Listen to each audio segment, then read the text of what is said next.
जय जय श्री राधे, जय श्री कृष्णा, जय वृंदावन, जय यमुना माई, जय गिरि गोवर्धन।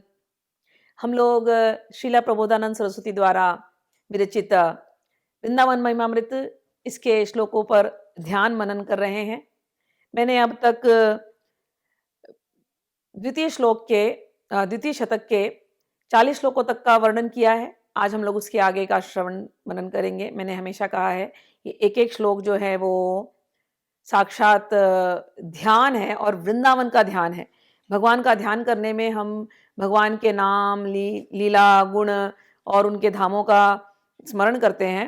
तो वृंदावन महिमामृत यदि कोई पढ़ रहा है तो पढ़ने मात्र से आपका ध्यान हो जा रहा है। तो इतना ही सुंदर ये जो है इसमें एक एक ध्यान है। चलिए अब आगे पहले अपने मन को राधा रानी के चरणों पर ले चलते हैं और वृंदावन की तरफ ले चलते हैं। राधा साध्यम साधनम यस्य राधा, मंत्रो राधा मंत्रदात्री च राधा, सर्वं राधा जीवनम यस्य राधा, राधा राधा वाची तस्य किं शेषम्, राधा करावचित पल्लव वल्लरीके, राधा पदांकं विलसन मधुरस्थलीके, राधा यशो मुखरमत्त खगावलीके, राधा विहार विपिने रमताम मनोन्मे। श्री चैतन्य महाप्रभु को प्रणाम करते हैं। श्री राधा मुरली मनोहर पदाम्भोजं सदा भावयन्, श्री चैतन्य महाप्रभो पदरजः स्वात्मानेवार्पयन्, श्रीमद्भागवतोत्तमान् गुणनिधि नित्यादरादानमन्, श्री वृंदावन दिव वैभवमहं स्तोतुं मुदा प्रारभे। प्रबोधानंद जी बहुत भाव में हैं और इस भाव में आज के जो श्लोक हैं उनमें उनको वृंदावन की सब सखियां नजर आ रही हैं और सखियां एक एक सेवा कर रही हैं। ये जो सेवा कर रही हैं सखियां, ये वृंदावन की रसोपासना है। जो कोई सखी भाव, सहचरी भाव में सेवा करना चाहता है, देखो ये भाव, सहचरी भाव, सखी भाव की सेवा का इतना प्रचार नहीं हुआ है। हुआ भी है तो इन पुस्तकों में लिखा गया है जो कि संस्कृत भाषा में है या फिर ब्रज भाषा में है। तो हम जिस युग में रह रहे हैं यहाँ पर श्री कृष्ण का प्रचार तो हो गया, भगवत गीता का प्रचार हो गया, राधारानी का प्रचार हो गया, लेकिन ये जो अंतरंग रूप में जो मंजरी भाव होता है या जो सच्चेरी भाव होता है, जिसमें रूप गोस्वामी ने भजन किया, सनातन गोस्वामी ने भजन किया, रघुनाथ गोस्वामी ने भजन किया, ये मंजरी भाव का भजन जिसको हम सहचरी भाव भी कहते हैं, जो राधा वल्लभी में सहचरी भाव में है और भी निम्बार्क संप्रदाय में भी ये संप्रदाय में सखी भाव में है। ये सारे उनके ग्रंथों में ब्रज भाषा में या वहाँ की जो लोकल भाषा है उसमें लिखी गई है। लेकिन हम जिस युग में रह रहे हैं, जो शहरों में रह रहे हैं, उनको कृष्ण भक्ति है, लेकिन ये सखी भाव कैसे करना है, रसोपासना कैसे करनी, पता नहीं चल रहा, क्योंकि ना तो इसकी इंग्लिश में ट्रांसलेशन है, ना तो उसकी हिंदी सरल भाषा में कोई ट्रांसलेशन है। तो इसीलिए ये जो है समझ में नहीं आता कि ये है क्या। तो मेरा यही प्रयास है कि इसको सरल भाषा में, जो भाषा सब समझ सके, उस भाषा में मैं इनका अनुवाद करूं। तो वही मैं कर रही हूं यहाँ पर। कई बार इसमें जो सेवा बताई गई है, ध्यान क्या होता है, हम जब अध्यात्म मार्ग पर चलते हैं तो खूब ध्यान मार्ग के बारे में सुना होता है। फिर उसके बाद ध्यान मार्ग सुनने के बाद फिर ज्ञान मार्ग में आते हैं। फिर ज्ञान में आकर के भक्ति में कुछ कुछ बातें समझ में आती है। फिर हमें गीता मिलती है। गीता मिलकर के, गीता में भी ज्ञान की बहुत बात है, ज्ञान और भक्ति का समन्वय है। कुछ लोग तो ज्ञान तक ही रह जाते हैं, लेकिन कुछ लोगों के अंदर भक्ति जागृत हो जाती है। फिर भक्ति के बाद श्री कृष्ण से प्रेम होता है। श्री कृष्ण से प्रेम होने के बाद फिर राधा रानी प्रकट होती हैं। फिर राधा रानी प्रकट होने के बाद अंतरंग लीलाएं प्रकट होती हैं। वो अंतरंग लीलाएं वृंदावन के कुंज निकुंजों में होती हैं। और वो जो कुंज निकुंजों की जो लीला है, जो सेवा है, वो इन रसिक संतों के ग्रंथों में छुपी हुई है। ये इतने हम प्रकट नहीं है ऐसा नहीं कि छुपी तो कुछ भी नहीं है, लेकिन कोई गुरुजन या कोई ऐसे खुल करके समझा नहीं रहे हैं, जन सामान्य भाषा में समझा नहीं रहे। इसीलिए छुपी हैं। तो अब हम लोग उसको समझने की कोशिश करेंगे कि वो सेवाएं क्या होती हैं। प्रेष्ठ द्वंद्व प्रसादाभरणवर प्रसंग वस्त्रंग नवाभीर बाला मालालंकार कस्तूर्य गुरुगृसृण सदगंधतांबूल वस्त्रैः वाद्यैः संगीत नित्यैर अनुपम कलया लालयन्ती सतृष्णा राधा कृष्णावखंड स्वर विलसतौ कुंज वीथिम उपैमी। कह रहे हैं कि सारी सखियां जो हैं राधा कृष्ण के सेवा में हैं। हम उन सखी वृंद की वंदना करते हैं। इसके पहले के श्लोक में उन्होंने सखी वृंद को याद किया है और कहते हैं हम उनके चरणों में उनकी वंदना करते हैं। और वो क्या कर रही हैं सखी वृंद? कहते हैं प्रियतम युगल किशोर की प्रसादी अलंकार श्रेष्ठ वस्त्र माल्यादि से भूषित हैं और अलंकार कस्तूरिया गुरु कुमकुम मनोदमत गंध तामुल वस्त्र आदि समाहरण के द्वारा एवं अनुपम ताल लय युक्त वाद्य तथा नित्यादि के द्वारा आदि निकुंज विलासी अखंड स्वरस विलासी श्री राधा कृष्ण जोड़ी की जो सतृष्ण भाव से सेवा कर रही हैं, मैं उनके शरणापन्न हूं। पिछली बार हमने यहां तक स्मरण किया था। अब आगे कह रहे हैं क्या कर रही हैं वो लोग। कश्चिद चंदन घर्षिणी सघ्रूसृणम कश्चिद सत्रजो ग्रंथन्ति कश्चिद केलि निकुंज मंडन पराः कश्चिद हंतिर्जलम कश्चिद दिव्य दुकूल कुंचन पराः संगृह्णन्ति काश्चन अलंकारम नवम अन्नपान विधिषु व्यग्राश्चिरम काश्चन। तो खूब सखियां हैं, वृंदावन है, वृंदावन में ये युगल है, निकुंज है और निकुंज में सारी सखियां हैं, बहुत सखियां, भीड़ है सखियों की। और क्या कर रही हैं? सेवा में लगी हैं सबकी सब। क्या क्या सेवा? कोई तो कुमकुम और चंदन का घर्षण कर रही हैं, चंदन घिस रही हैं, चंदन बना रही हैं, कोई कुमकुम का पेस्ट बना रही हैं। और कुछ सखियों को दूर से देखो तो माला फूल इकट्ठा किया उन्होंने वृंदावन का और सब माला ही बना रही है कुंज को सजाने के लिए, फिर श्री कृष्ण और राधा रानी को सजाने के लिए। फिर कोई लोग माला रच रही हैं, तो कुछ एक सखियां जो हैं वो केली कुंज को सजा रही हैं। तो कोई लोग जाकर के जल लेकर के आ रही हैं गंगा जी यमुना जी से और जल से सिंचन कर रही हैं उस जगह का। और कोई लोग नवीन नवीन अलंकारों का संग्रह कर रही हैं, क्योंकि यहाँ पर राधा रानी और श्याम सुंदर ये बहुत सारे विहार करते हैं, खूब सारी केलियां होती हैं। कभी उनको जल विहार का मन कर गया, अब जल विहार का मन कर गया तो जल विहार जल में कूद पड़े और खूब खेल खाल के जब आ गए तो फिर उनको धौत वस्त्र दो उनको, उसके बाद उनका अलंकार श्रृंगार करो। तो इस प्रकार से अलग अलग यहाँ पर श्रृंगार की तैयारियां चलती ही रहती हैं। तो श्रृंगार का अपना एक अलग डिपार्टमेंट है, फूलों का अपना एक अलग डिपार्टमेंट है और जल का अपना एक अलग डिपार्टमेंट है, पेय का अपना एक अलग डिपार्टमेंट है। तो सारी सखियां जो है इन डिपार्टमेंट्स में लगी रहती हैं। अब आप सुन रहे हैं हमको क्या करना है इससे? भाई आप यदि सहचरी सेवा में हो, यदि आप मन से राधा कृष्ण की इस प्रकार की जो निकुंजगत जो सेवा है, यदि आप भाव में वहां जाते हो तो आप इनमें से कोई भी सेवा में जा सकते हो। आपको चंदन घिसना अच्छा लगता है तो खूब चंदन घिसिए राधा रानी के लिए। अब मन से नहीं जा पाते तो पहले घर में प्रैक्टिस कीजिए। तो आपके घर में राधा रानी की मूर्ति हो, श्री कृष्ण की मूर्ति हो, चंदन घिसिए प्यार से, ऐसे घिसना कि आप निकुंज में बैठे हो और निकुंज में बैठे श्री राधा कृष्ण के चरणों पे, माथे पे, जहां भी आपको चंदन लगाने की इच्छा हो आप लगाइए। जब आप माला बनाए पुष्पों की, आप यही भावना करना आप निकुंज में बैठे, भले आपके घर में बैठे होंगे लेकिन आपके भावना में आप निकुंज में होना चाहिए। और निकुंज में आप हैं और आप ये माला बना रहे हैं और निकुंज में बैठे श्याम सुंदर, श्यामा श्याम की जो जोड़ी है प्रिया प्रियतम की, उनके लिए आप माला बना रहे हैं।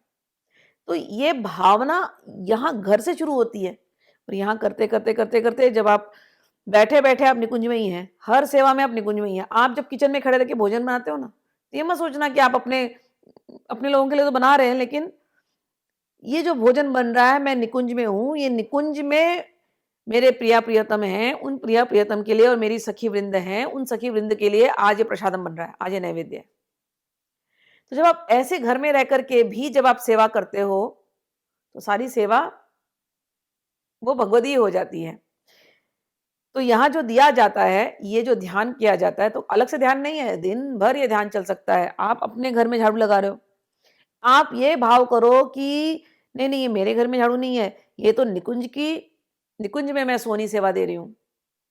इस प्रकार से अपने घर को सजा रहे हो, नहीं, नहीं, ये तो मेरा निकुंज है, ये मैं श्यामा शाम के लिए सजा रही हूँ। इस प्रकार से अलग-अलग भाव से आप सेवा कर सकते हो। तो कोई व्यग्र चित्त से खाने-पीने आदि की चेष्टा में बहुत देर से लगी हुई है, ये सारी सेवाएँ कर रही हैं।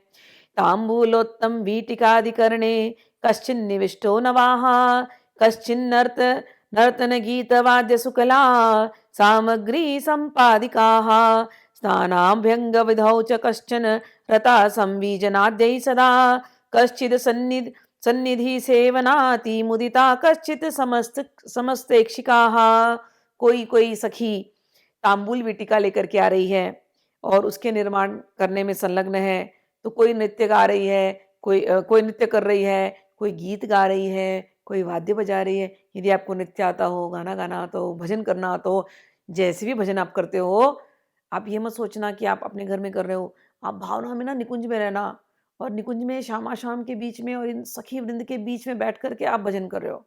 ऐसे भजन करना, ठीक? आप नृत्य करते हो, तो ऐसे ही प्रस्तुत करो हमेशा नृत्य कि आप निकुंज में हो, सखी वृंद के बीच में हो, उनके उनके और श्यामा-शाम की प्रसन्नता के लिए आप नृत्य कर रहे हो। और उत्तम कला दिखाने वाले वस्तुओं का कोई लोग आयोजन कर रहे हैं, कोई स्नान उपटन आदि की सामग्री का संग्रह कर रहे हैं, तो कोई पंखा हाथ में लेकर के खड़ी होकर के श्रीअंग की सेवा के लिए अतिशय प्रसन्न हो रही हैं और कोई सब विषयों का देखभाल कर रही हैं। तो आप लोगों को अगर किसी को ये छोटी-छोटी काम नहीं आते हो ना, तो आप मैनेजर बन जाना कि सारी सखियाँ ठीक से कर रही है कि नहीं, तो आप मैनेजर हो। ठीक है? वहाँ पर ना ये छोटा-बड़ा नहीं होता, वहाँ सब प्रेम से करते हैं। आप मैनेजर खाली के नाम के हो, वहाँ पर अहंकार नहीं हो, जो अहंकार मुक्त है वही निकुंज में है। तो सब सखियाँ सब सेवा करती हैं, देखने का काम है कि सब ठीक-ठाक हो रहा है कि नहीं, ऐसा। आगे कश्चित् कश्चित् स्वप्रिययुग्मचेष्टितदृशः स्तब्धा स्वकृत्ये स्थिताः क्षिप्ता क्षिप्ता वा अन्यालि प्रवर्तिता दयितो हि काचित् सुखेलापराः इत्थं विव्वला प्रणयतः श्रीराधिका कृष्णयोर्दासीर् अद्भुत रूप कांति वयसो वृंदावने अनवीयताम। कोई कोई अपने प्रियतम युगल किशोर की चेष्टा को देखकर अपने कार्य को भूल चुका है। कभी कभी ऐसा भी होता है कि ये दोनों जब आते हैं प्रिया प्रियतम इतने सुंदर लगते हैं कि काम भूल जाते हैं। ऐसा लगता है देखते रहो कितने सुंदर है, क्या जोड़ी है। तो कोई गोपियां ऐसी खड़ी हैं, बस काम तो कर रही थी लेकिन अब भूल गई, चेष्टा रहित हो गई, चित्रवत खड़ी है। और कोई गोपी अपर सखी के अनुयोग से अपने कार्य में प्रवृत्त हो रही है और युगल किशोर की सुंदर क्रीड़ा में सहयोग कर रही है। तो जब कोई ऐसी खड़ी है एकदम चित्रवत, तो दूसरी आकर के सेवा में लग, सेवा सेवा। तो फिर ध्यान हटता है, फिर आप गई वहां पर सेवा करने के लिए। क्या सेवा? अरे जो क्रीड़ा वो करना चाहते हैं उस हिसाब से सेवा करनी है, तो उनके क्रीड़ा में सहयोग करना है। इस प्रकार राधा कृष्ण के अत्यंत प्रेम में विभोर अद्भुत रूप कांति अवस्था युक्त सखियों के का श्री वृंदावन में अन्वेषण कर, ये भाव है। यही भाव जो मंजरी भाव जिसको हम कहते हैं, सहचरी भाव, यहाँ पर सहचरी भाव है। मैं नरोत्तम दास ठाकुर जो गौड़ीय संप्रदाय के भक्त हैं, श्री नरोत्तम दास ठाकुर, उनकी मैं एक भजन सुना देती हूँ। उसमें भी यही भाव है। नरोत्तम दास ठाकुर के सारे भजनों में ये सखी भाव ही है। राधा कृष्ण प्राण मोरा जुगल किशोर जीवने मरणे गति आरो नहीं मोर राधा कृष्ण प्राण मोरा जुगल किशोर। कहते मेरे प्राण तो राधा कृष्ण है, ये युगल किशोर है। तो जब हम निकुंज का ध्यान करें ना, तो ये दोनों किशोर अवस्था में 14, 15, 16 साल के, यही उम्र है इनकी, राधा कृष्ण की। इसी उम्र में ये विचरण करते हैं, बच्चे जैसे अनेकों विहार कर रहे हैं। और नरोत्तम दास कहते हैं जीवन मरण गति आरो नहीं मोरा, कि इनके अतिरिक्त मेरा और कुछ है ही नहीं, मेरे जीवन मरण की सब गति एक यही है। ये क्या कर रहे हैं और मैं क्या करना चाहता हूँ। कालिंदीर के कूले केली कदंबे रवाना, कालिंदीर कूले केली कदंबे रवाना, रतन बेदीरा ऊपर बोसा बोदो जाना, राधा कृष्ण प्राण मोरा जुगल किशोर। कहते हैं मैं इनको कालिंदी के निकट एक सुंदर सा कदम्ब वन का एक निकुंज होगा, मैं वहां पर लेकर जाकर के इन दोनों को एक रत्न बेदी के ऊपर बिठाऊंगा। श्यामा गौरी अंगे दिबो चंदनेर गंध, श्यामा गौरी अंगे दिबो चंदनेर गंध, चामारा डुलाबो कबे हेरी मुख चंद्र, राधा कृष्ण प्राण मोरा जुगल किशोर। कहते हैं राधा रानी के अंगों को मैं चंदन लगाऊंगा, दोनों के श्यामा गौरांगे दोनों के अंगों को मैं चंदन लगा करके चंदन लगाऊंगा और फिर उनको मैं चमर डुलाऊंगा। कब मैं ऐसा दिन आएगा कि मैं इन दोनों चंद्रमाओं को एक साथ उदित हुआ देखूंगा। गाथिया माल तेर माला दीबो दोहारा गले, आधारे तुलिया दीबो कर्पूर तांबूले। कहते हैं मैं मालती के माला बना करके, मालती के फूलों की माला बना करके दोनों को मैं अर्पित करूंगा, और अधर तुलिया दीबो कर्पूरे तांबुले, उनको मैं पान बीड़ी बना करके उनको दूंगा मैं। तांबुल और कर्पूर से बना हुआ जो पान बीरा है वो मैं उनके मुंह में रखूंगा। ललिता विशाखादि जत सखी वृंद, आज्ञा कोरिबो सेवा चरणारविंद। कहते हैं मैं ललिता विशाखा आदि जितनी सखियां हैं उनके आज्ञा से मैं इन दोनों की सेवा में लगूंगा।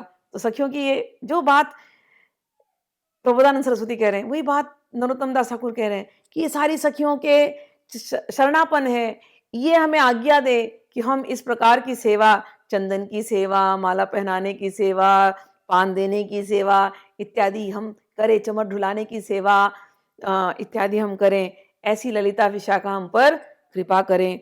श्री कृष्ण चैतन्य प्रभु दासेर अनुदास, सेवा बिलासा करे नरोत्तम दासा, राधा कृष्ण प्राण मोरा जुगल किशोर, राधा कृष्ण प्राण मोरा जुगल किशोर। कहते हैं मैं तो श्री कृष्ण चैतन्य महाप्रभु के दासों का दास हूं, और मेरी केवल एक ही इच्छा है कि मैं इस ये जो दिव्य सेवा है ये मुझे प्राप्त हो। ऐसी सखियां मुझ पर कृपा बनाए, ऐसे चैतन्य महाप्रभु मुझ पर कृपा बनाए। यही भाव, तो अभी हमने जो जो नरोत्तम दास ठाकुर का भाव और प्रबोधानंद सरस्वती का भाव, यही होता है निकुंज की रसोपासना, यही है मंजरी भाव। ठीक, आगे कहते हैं एकम चित्र शिखंड चूड़म अपरम शिवेणी शोभाद्भुतम, वक्षश्चंदन चित्रमेकं परम चित्रम स्फुरत कंचुकम, एकम रत्न विचित्र पीतवसनम जंघांत वस्त्रोपरि, भ्राजत रत्न सुचित्र शोणवसने नान्यच्च संशोभितम। अब सखियों का ध्यान किया, सखियां सेवा में लगी हैं और ध्यान करते करते इन सखियां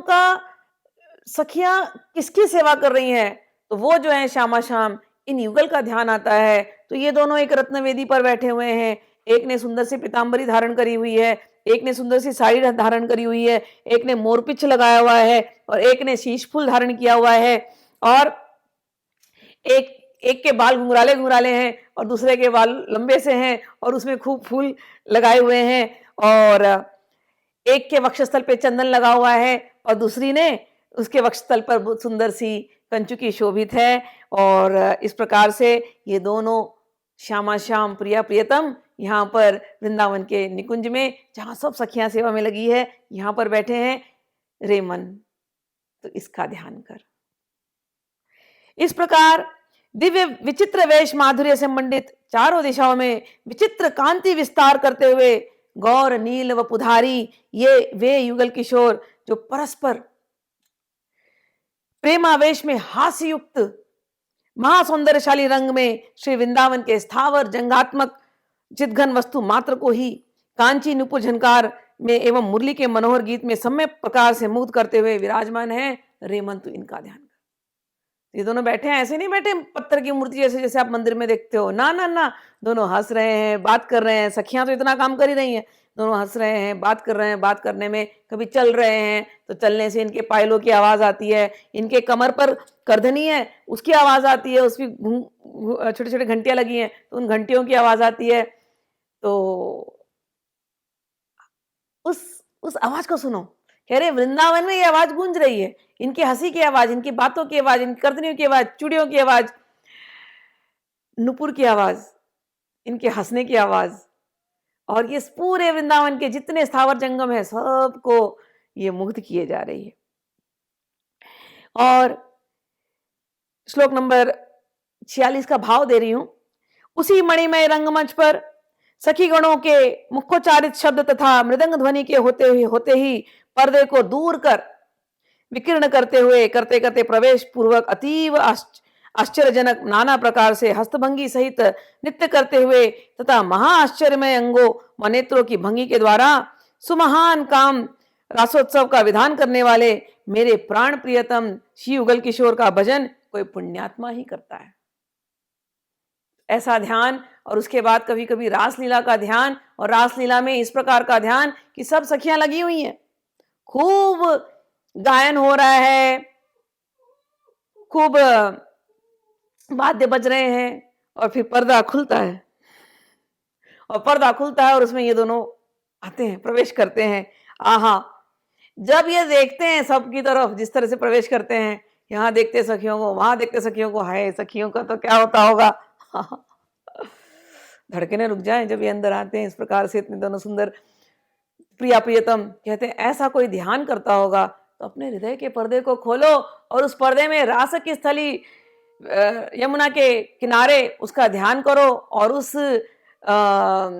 कदम का वन है उसका ध्यान करो, और उसमें रासस्थली का ध्यान करो, और वहां पर रास होने वाली उसका ध्यान करो, और वहां पर ये दोनों आ रहे हैं, ऐसा ध्यान करो। कहते हैं ऐसा कोई करता है भजन, वो कोई पुण्यात्मा ही होता है जो ऐसा कर पाता है। अनंतरति मत प्रियच्छ विविलास सम्मोहनम महारसिक नागराद्भुत किशोरयोस्तत् अद्वयम विचित्र रति लीलया नवनिकुंज कुंजोदरे स्मरामि विहरन् महाप्रणय घूर्णितांगम मिथः। कह रहे हैं अनंत रतिशाली मनोहर कांतियुक्त तथा विलास सम्मोहित उन महारसिक नागर अद्भुत श्री युगल किशोर के विचित्र रतिलीला हित नित्य नवीन निकुंजों में विहार परायण महाप्रीति रस में घूर्णित विग्रह युगल को मैं स्मरण करता हूं। कदा कनक चंपक द्युति विनिंदित एंदीवर वरम नव किशोर योद्वर मगाध भावम मिथः पुरस्फुरतु मन्मथक्षुभित मूर्ति वृंदाटवीं ममादिवसतो महासरस दिव्य चक्षुर्युजः। प्रार्थना करते हैं भाव में आकर के, अब इतना कुछ देख रहे हैं, कहते हैं कब ये कामदेव को विमोहित करने वाली ये मूर्ति कब मेरे हृदय में स्फुरित होगी। महारस दिव्य नेत्रधारी तथा वृंदावन वासी मेरे सम्मुख एक तो चंपा की द्वितीय लिए हुए स्वर्ण चंपक कांति और दूसरे नील कमल को भी निंदित करने वाले रूप विशिष्ट ये नव किशोर नव किशोरी ये दंपत्ति एक दूसरे के प्रति अगाध भावयुक्त होकर के कामदेव को भी विलज्जित करने वाले ऐसे ये युगल कब मेरे हृदय में प्रकट होंगे। तो जब श्री कृष्ण और राधा आपके हृदय में प्रकट होना, पत्थर की मूर्तियां नहीं है, दोनों एक दूसरे के प्रेम में आसक्त अगाध प्रेम गलबैया डाले घूमते हैं, विहार करते हैं। ऐसे श्यामा श्याम का ध्यान करना है वृंदावन में। एक चंपा की द्युति यानी सुनहरी रंग और दूसरा नील कमल की द्युति नीले रंग, ऐसे ये दोनों एक दूसरे के हाथों में हाथ डाल करके वृंदावन में विहार कर रहे हैं, ऐसा ध्यान। और क्या करते हैं, आहा, प्रेम के रस में डूबे हुए हैं। प्रेमानंदोज्वल रसमय ज्योतिरे कारणवांतम तादात्मयेन स्फुरतु बहुदाश्चर्य वृंदावनम में। ऐसा वृंदावन मेरे हृदय में स्फुरित हो जहां पर ये दोनों प्रेमानंद में डूबे हुए हैं और प्रेमानंद के उज्जवल रस विशिष्ट ज्योतिपूर्ण किसी एक अनिर्वचनीय समुद्र गर्भ स्थित आश्चर्य में श्री वृंदावन उसी प्रकार के ज्योतिर्मय समुद्र के साथ तादात्म्य भाव को प्राप्त होकर अनेक प्रकार से मेरे निकट स्फुरित हो। उस वृंदावन के प्रत्येक कुंज मेरे हृदय में स्फुरित हो और कुंजों में होती हुई मधुराति मधुर ये जो गौर श्याम युगल किशोर की जो लीलाएं हैं, ये मेरे अंदर स्फुरित हो। जिस प्रेम के रस में ये गौर श्याम डूबे रहते हैं, ये प्रेम का रस, उस रस में हमें वो डुबो दे, ऐसी हमारी प्रार्थना है। और एक बात कहते हैं, अब जब हम इतनी बात वृंदावन की कहते हैं, ऐसा ध्यान करते हैं, तो कई बार मन करता है अभी वृंदावन जाओ, और हम तो दूर देश में रहते हैं।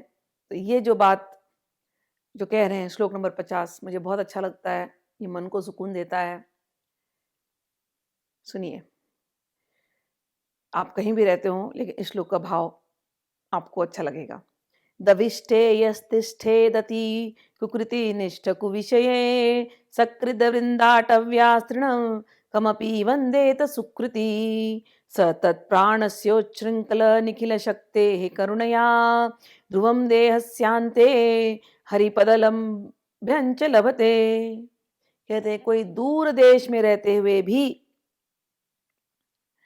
कुविषयों में कुकर्म परायण होते हुए भी, यदि कोई सुकृति एक बार भी श्री वृंदावन के क्षुद्र तृण की भी वंदना कर दे, तो देहांत पीछे वह उन तृणादि के प्राण स्वरूप असीम निखिल शक्तिपूर्ण श्री राधा कृष्ण की कृपा से दुर्लभ श्री हरि के चरण कमलों को प्राप्त कर लेता है।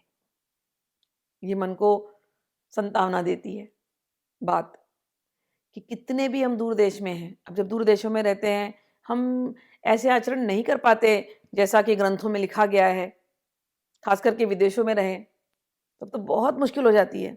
भारत में तो भी आसान है, उसमें वृंदावन में कोई रहे तो बहुत ही आसान है, लेकिन जो दूर है वृंदावन से, जो नहीं कर पाते, जो शहरों में हैं, मेट्रोज में हैं, प्रेम तो है उनको वृंदावन से, लेकिन अपनी रिस्पॉन्सिबिलिटी छोड़ करके नहीं जा सकते हैं। और भगवान जानते हैं उनकी बातों को, सबके बस की बात भी नहीं है, लेकिन वो कैसे भी जगह में हैं, कुछ भी काम कर रहे हैं, कोई कुकृत्य भी करना पड़ रहा है, लेकिन यदि वो वहां पर रह करके वृंदावन के केवल एक घास का स्मरण करते हैं, कह रहे हैं यहां पर वृंदावन के घास की भी अगर वो वंदना कर देना, तो देहांत अगर हो गया ना किसी दूर देश में, मर गए, तो देहांत के पीछे भी कहते हैं उनको हरि के चरण के कमलों की प्राप्ति होगी होगी। कहते हैं कुबेराणाम कोटिर हसती धन संपत्ति भी रहो तिरस्कुर्याद द्वयार्नापि सुरगुरुन् बुद्धि विभवहि अशोच्य स्त्री पुत्रादिभिरसम इड्यो हरिरसा चुक प्रहलाद्यादेरति कृधि वृंदावन वने।